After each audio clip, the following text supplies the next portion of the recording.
अस्सलाम वालेकुम जी। मैं डॉक्टर नसीम राई फ्राम चत्ताकोट। अच्छा दोस्तों, बेशुमार मसाइल आ लोगों ਦੇ।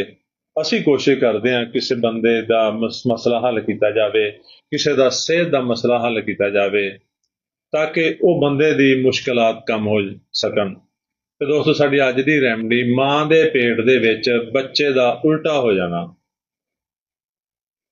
ਹਾਮਲਾ ਦੇ ਪੇਟ ਦੇ ਵਿੱਚ ਬੱਚਾ ਉਲਟਾ ਹੋ ਜਾਵੇ, ਡਾਕਟਰ ਨਾਲ ਰਾਬਤਾ ਕੀਤਾ ਜਾਵੇ, ਲੇਡੀ ਡਾਕਟਰ ਨਾਲ ਰਾਬਤਾ ਕੀਤਾ ਜਾਵੇ।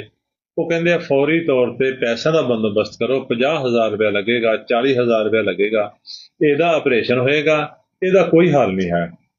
ਵਾਲਦੈਨ ਬੜੇ ਮਜਬੂਰ ਹੁੰਦੇ ਆ, ਬੇਸ਼ੱਕ ਉਹਨਾਂ ਦੇ ਘਰ ਰੋਟੀ ਵੀ ਨਾ ਹੋਵੇ ਖਾਣ ਲਈ, ਬੇਸ਼ੱਕ ਉਹ ਜਿੰਨੇ ਮਰਜ਼ੀ ਕ੍ਰਾਈਸਿਸ ਦਾ ਸ਼ਿਕਾਰ ਹੋਣ, ਫੈਮਿਲੀ ਪਰੇਸ਼ਾਨ ਹੋ ਜਾਂਦੀ ਆ, ਫੜ ਧੜ ਕੇ ਪੈਸੇ ਪੂਰੇ ਕਰਦੀ ਆ, ਆਪਰੇਸ਼ਨ ਕਰਾਇਆ ਜਾਂਦਾ ਵਾ ਤੇ ਉਸ ਮਸਲੇ ਤੋਂ ਨਿਕਲਣ ਦੀ ਕੋਸ਼ਿਸ਼ ਕੀਤੀ ਜਾਂਦੀ ਆ।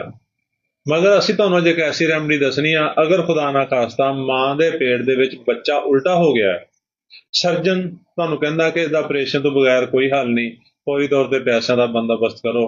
ਤੁਸੀਂ ਪੈਸਿਆਂ ਦਾ ਬੰਦੋਬਸਤ ਕਰਨ ਦੀ ਬਜਾਏ ਇਸ ਦਵਾਈ ਦੀ ਇੱਕ ਖੁਰਾਕ ਲੈ ਕੇ ਉਸ ਹਾਮਲਾ ਔਰਤ ਨੂੰ ਖਿਲਾ ਦਿਓ ਜਿਹਦਾ ਪੇਟ 'ਚ ਬੱਚਾ ਉਲਟਾ ਹੋ ਗਿਆ।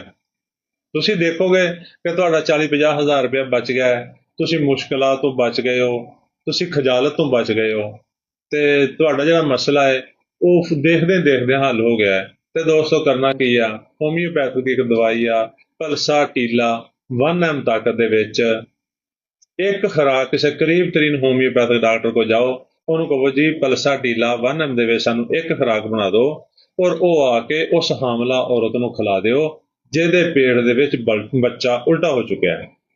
ਬਸ ਫਿਰ ਕੀ ਆ, ਤੁਸੀਂ ਦੇਖੋਗੇ ਚੰਦ ਘੰਟਿਆਂ ਦੀ ਗੱਲ ਆ, ਉਹੀ ਬੱਚਾ ਬਿਲਕੁਲ ਸਿੱਧਾ ਹੋ ਜਾਏਗਾ।